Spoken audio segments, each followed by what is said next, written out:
Good morning বন্ধুরা, রান্নার রহস্যে জানাই সকলকে স্বাগত। আর একই স্বাদের রেসিপি প্রতিদিন নয়, হাজারেরও বেশি নতুনত্ব স্বাদের রেসিপি নিয়ে চলে এসেছি রান্নার রহস্যে। আর আজকের রেসিপি নববর্ষ স্পেশাল দই এঁচোড়। সকলকে জানাই রান্নার রহস্যের তরফ থেকে শুভ নববর্ষ। বড়দেরকে প্রণাম আর ছোটদেরকে ভালোবাসা। তো এই নতুন বছর আপনাদের সকলের খুব ভালো কাটুক, এই আশা নিয়েই আজকের রেসিপি শুরু করছি। তো এই দই এঁচোড় রেডি করার জন্য আমি এখানে এঁচোড় নিয়ে নিয়েছি। এঁচোড়টাকে আমি জাস্ট একটুখানি গরম জলে ভাপ দিয়ে রেখেছি, সেদ্ধ কিন্তু করিনি, জাস্ট ভাপ দিয়ে রেখেছি। আর নিয়ে নিয়েছি আলু, আর লাগবে দই, আর নিয়ে নিয়েছি টমেটো বাটা, পেঁয়াজ কুচোনো নিয়ে নিয়েছি, পরিমাণগুলো আমি পরে ডিটেলসে বলে দেব। আর নিয়েছি আদা রসুন বাটা, আর মশলার মধ্যে নিয়ে নিয়েছি আমি এখানে লঙ্কার গুঁড়ো, হলুদ গুঁড়ো, এলাচ, দারচিনি, জিরে, তেজপাতা, শুকনো লঙ্কা আর কাঁচা লঙ্কা। তো প্রথমেই আমি একটা ফ্রাই প্যান বসিয়ে দিয়েছি। তো রাইস ব্র্যান্ড অয়েল দিয়ে নিলাম পরিমাণ অনুযায়ী। তেলটাকে খুব ভালো করে গরম করে নিয়েছি। এবার কেটে রাখা আলুগুলো দিয়ে দিলাম। এখানে দুটো মিডিয়াম সাইজের আলু আমি ডুমো ডুমো করে ছোট ছোট করে কেটে নিয়েছি। এবার আলুটাকে আমি একটু ভেজে নেব। বন্ধুরা, আমি কিন্তু আলুটাকে খুব বেশি লাল করে ভাজবো না, মোটামুটি একটু ভেজে নেব। তো দেখুন, আমি আলুগুলোকে মোটামুটি হালকা করে ভেজে নিয়েছি। এবার তুলে নেব। তো আলুটা ভেজে তুলে নেওয়ার পরে ওই তেলের মধ্যেই আমি একটা তেজপাতা আর শুকনো লঙ্কা ভেঙে দিয়ে দিলাম। আর দিয়ে দিচ্ছি হাফ টিস্পুন গোটা জিরে, এলাচ আর দারচিনি দিয়ে ফোড়নটাকে 1-2 সেকেন্ড একটু জাস্ট নেড়ে নিলাম। নিয়ে এবার দুটো মিডিয়াম সাইজের পেঁয়াজ আমি কুচিয়ে নিয়েছি, সেটা দিয়ে দিলাম। দিয়ে পেঁয়াজটাকে একটু ভালো করে ভেজে নেব। পেঁয়াজটাকে আমি একটু সময় নিয়ে ভেজে নিয়েছি, আপনারা দেখুন।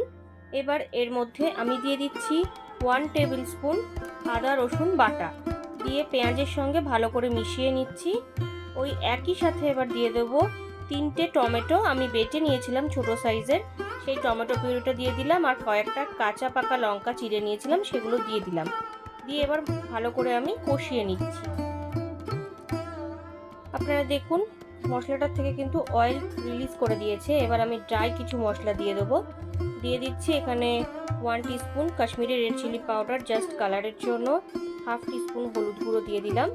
দিয়ে ভালো করে মিশিয়ে নিচ্ছি। আর ওই একই সাথে দিয়ে দেবো পরিমাণ অনুযায়ী লবণ। আমি কিন্তু যেহেতু কাঁচা লঙ্কা দিয়েছি, শুকনো লঙ্কার গুঁড়ো কিন্তু এখানে ইউজ করিনি, অর্থাৎ ঝাল শুকনো লঙ্কার গুঁড়ো।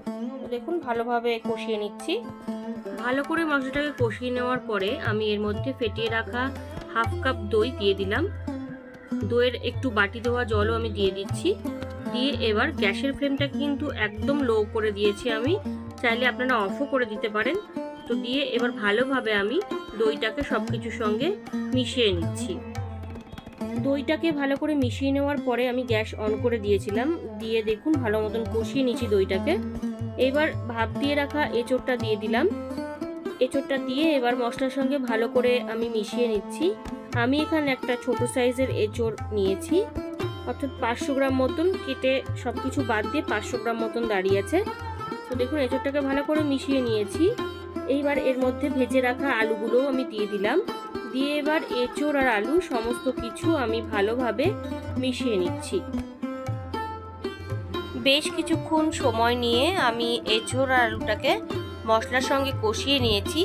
এইবার 1 কাপ গরম জল আমি এর মধ্যে দিয়ে দিলাম। দিয়ে ভালোভাবে মিশিয়ে নিয়েছি। আমি যেহেতু এটা ঝোল ঝোল করবো না, তাই জন্য কিন্তু বেশি জল আমি দিইনি। এঁচোড়টা ফুটতে শুরু করেছে। এইবার আমি 15 থেকে 20 মিনিটের জন্য ঢেকে দিলাম। 15 থেকে 20 মিনিট হয়ে গেছে। এবার আমি চেক করে নিচ্ছি। আপনারা দেখুন, এঁচোড় আর আলু কিন্তু খুব ভালোভাবে সেদ্ধ হয়ে গেছে। আর এঁচোড়টা যেহেতু কচি এঁচোড় নিয়েছিলাম, তাই খুব ভালোভাবেই সেদ্ধ হয়ে গেছে। তো আমি ভালো করে মিশিয়ে দিচ্ছি। আর যেহেতু এর মধ্যে অন্য কিছু আমি দেবো না, অর্থাৎ মাছ মেটে কিছু যাচ্ছে না, তাই জন্য একটু চিনি দিয়ে দিলাম। আর চিনি দিলে টেস্টেরও ব্যালেন্স হয়, তো একটু চিনি দিয়ে দিলাম। চিনিটা দিয়ে ভালো করে আমি মিশিয়ে নিচ্ছি। এইরকম এঁচোড় থাকলে কিন্তু গরম গরম ভাতের সাথে আর অন্য কিছুই লাগে না। তো দেখুন, ভালোভাবে মিশিয়ে নিলাম। তো এবার ফাইনালি ওপর থেকে আমি হাফ টিস্পুন মতন গরম মশলার গুঁড়ো দিয়ে দিচ্ছি। গুঁড়োটা দিয়ে ভালোভাবে আমি এঁচোড়ের সাথে মিশিয়ে দিচ্ছি। তো বন্ধুরা, আজকের এই দই এঁচোড় আপনাদের কেমন লাগলো আমাকে কিন্তু অবশ্যই কমেন্টের দ্বারা জানাবেন। আর এই ধরনের এঁচোড়ের রেসিপি কিন্তু আমার চ্যানেল পেজে প্রচুর রয়েছে, আপনারা আমার চ্যানেল পেজ ভিজিট করলে কিন্তু সেখান থেকে দেখে নিতে পারবেন। তো বন্ধুরা, আজকের রেসিপি আমার ডান। এবার আমি গ্যাসটাকে অফ করে দিয়ে এটা গরম গরম সার্ভ করব। আজকের রেসিপি নববর্ষ স্পেশাল দই এঁচোড় আমার রেডি। ভালো লাগলে বাড়িতে অবশ্যই ট্রাই করবেন ও টেস্টের আনন্দ নেবেন। তার পাশাপাশি লাইক, শেয়ার, কমেন্ট করতে ভুলবেন না। আর নতুন বন্ধুরা যারা এখনো পর্যন্ত আমার চ্যানেলটিকে সাবস্ক্রাইব করেননি, তারা আরও ভালো ও নতুনত্ব রেসিপির জন্য রান্নার রহস্যকে অবশ্যই সাবস্ক্রাইব করবেন। ধন্যবাদ।